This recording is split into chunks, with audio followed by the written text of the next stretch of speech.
So what do? You have a relationship that matters to you, perhaps a marriage, for example, a strong engagement where you're nearing marriage, or the fact that you become so close to each other that you anticipate that you'll be together for life, even if you're not yet officially engaged. But then some major problem occurs. I mean, a major brouhaha. It could be that one of you gets involved with someone else. It could be that one of you turns out to have a big gambling problem or other kind of addiction, alcohol, drugs, whatever it might be. It could be any number of things, but if it's a major problem, I'm talking about one that causes all kinds of pain and agony to the point where it looks as if your relationship is done. It is over. It's not going to last any longer after this. Yet you decide you're going to try to work it out. How do you do that? I'm going to be sharing that with you in the next few minutes. I will be talking primarily about it in terms of marriage, but understand that the principles I'm going to be sharing are applicable to any kind of relationship. Actually, believe it or not, it even could apply to the relationship between parent and child if some major problem actually took them apart and they're trying to come back together with some kind of reconciliation. Now, as I start this, understand that I'm assuming that the couple that I'm talking to at this point have reached the point where that they are willing to try reconciliation, even if one or both might still have some questions about whether they should do it. In other words, I'm not really sure, but at least they've decided to do it. Now, I'm assuming that if you have decided to try reconciliation, maybe you're totally committed to it, maybe you're just going to try it, that you have at least asked some questions of yourselves that would be very important to you, such as, is it safe? And when I talk about is it safe, I mean, is it safe physically? Is it safe emotionally? And I guess if you're spiritual people, you could even say, is it safe spiritually speaking? Sometimes people say, well, I'm not going to reconcile because of the fact that it's not safe. And then when I start asking more questions, I finally find out that what they're really saying is, yes, I do think it is safe. I just don't want to reconcile.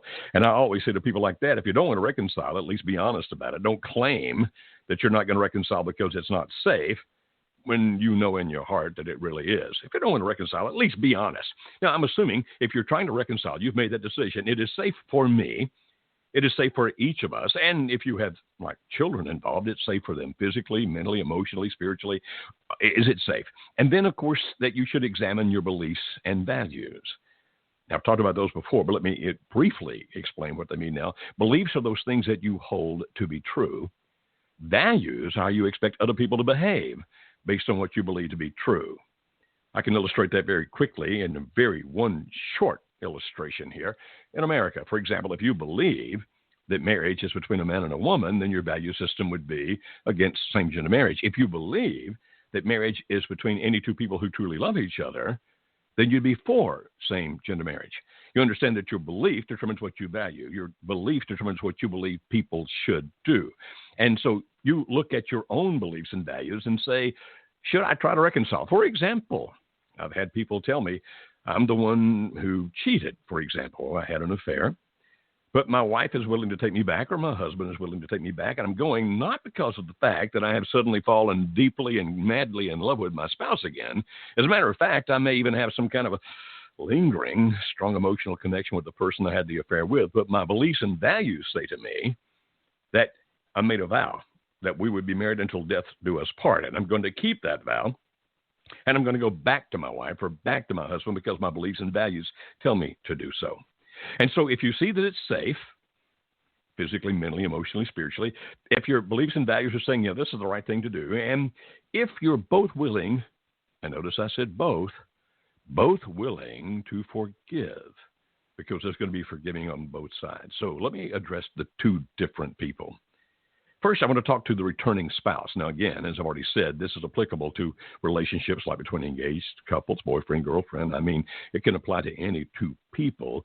I'm going to be talking about it primarily in the concept, or at least in the area of marriage, because I can illustrate better there.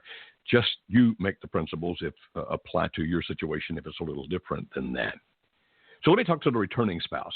Now, let's say that you are the one who has left, or that you have caused the marriage to fall apart. Maybe actually your spouse threw you out because of something, like your spouse found out about your addiction, or, the fact that you've been involved with somebody else, et cetera, et cetera.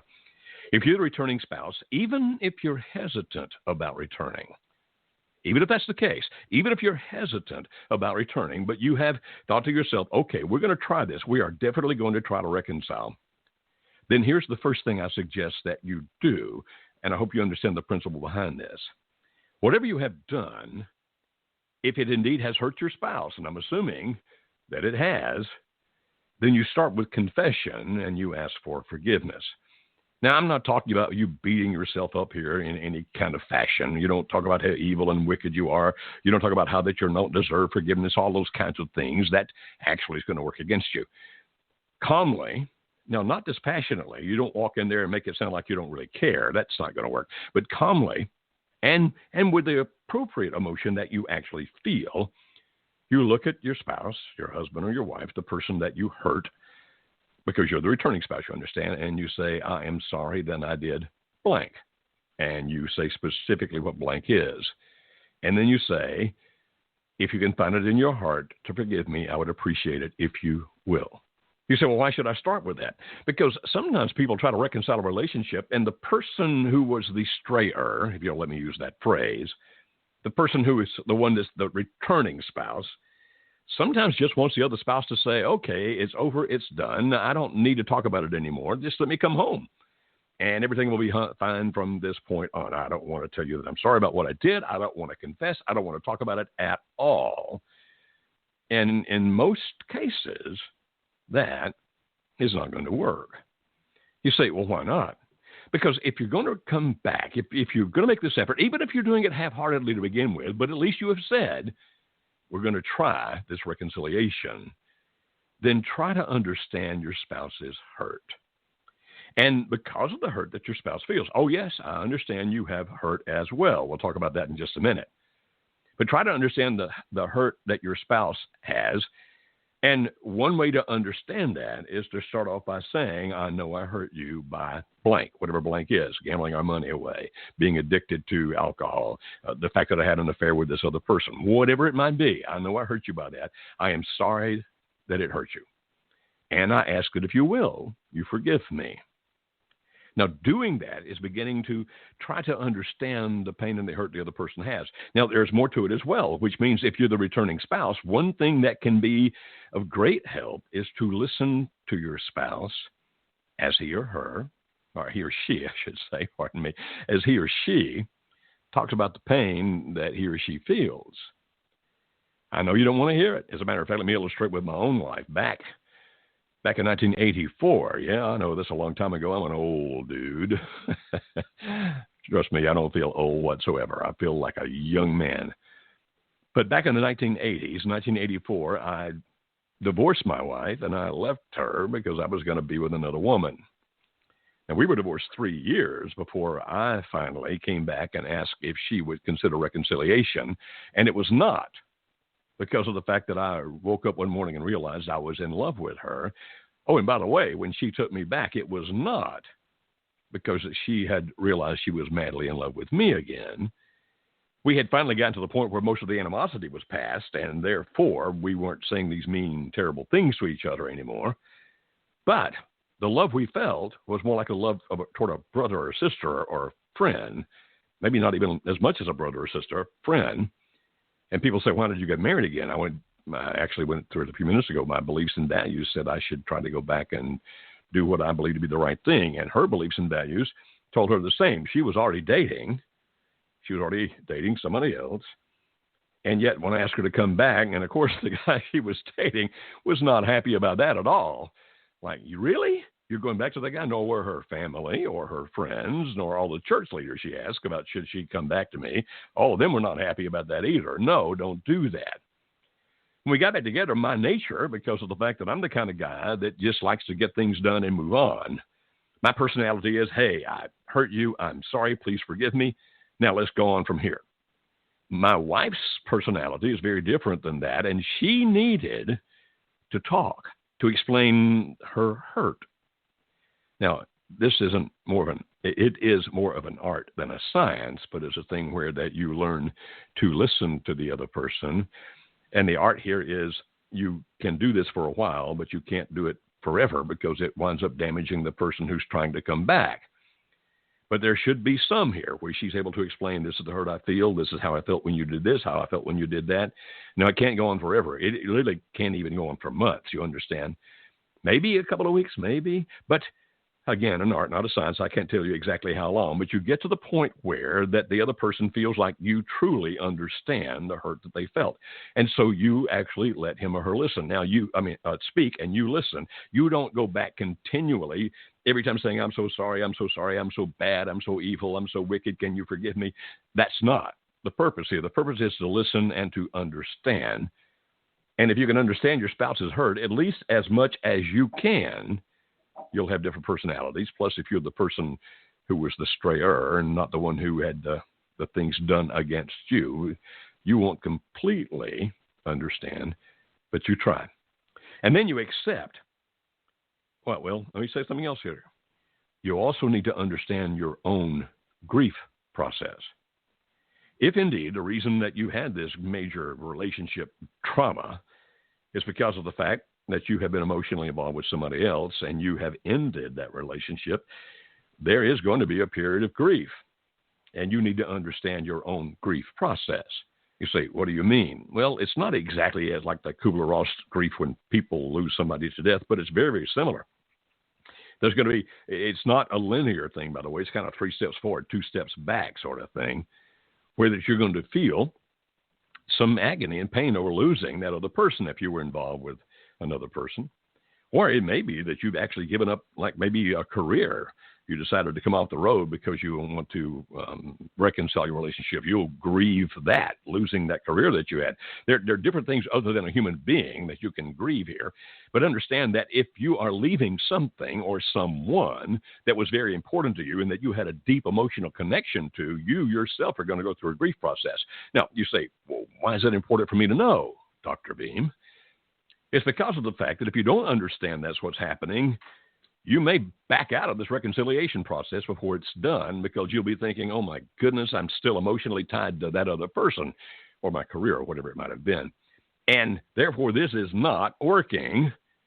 I need to leave this because this is not going to make it like I want it to be. No. If you understand that you're going through a natural grief process, then you can stay in the reconciliation process and not become so discouraged you walk away because of the emotions that you feel. And the things you will feel can go from anger to bargaining to, all kinds of things that go on inside of you.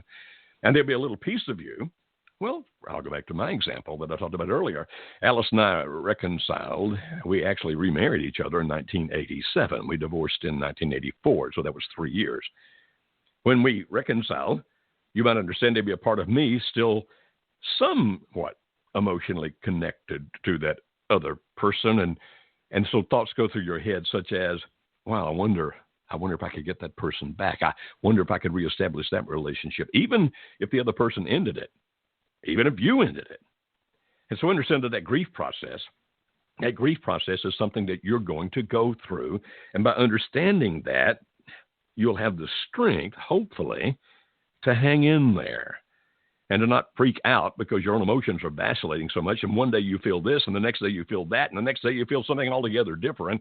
And you think, I can't do this. Well, you can if you understand that. And then accept the fact that reestablishing a relationship takes time. You see, if you still have any kind of emotion for the other person, you're going to feel conflict. Because sometimes, whether you want it to happen or not, you're going to be missing him or her, and you'll start comparing your spouse to that person. It's probably not going to be a fair evaluation, a fair comparison, but, you're not being logical. It's about emotion. But just understand that sometimes that's going to happen. And you may sometimes think, we need to abandon this reconciliation process because I don't have the connection with my spouse. And I should have that by now. I've heard people talk about that even a couple of weeks into it. By now, I should be feeling some kind of emotional connection to my spouse. That's not happening. Therefore, this reconciliation process just isn't working. Or sometimes it could go a couple of months. I'm still not feeling this emotional connection to my spouse, so this is just not working. You understand that whatever it was that led you to do whatever you did that violated your marriage and caused this problem, you do understand from that that trying to put a relationship back together, there is going to be emotional vacillation, and that because of that, you are not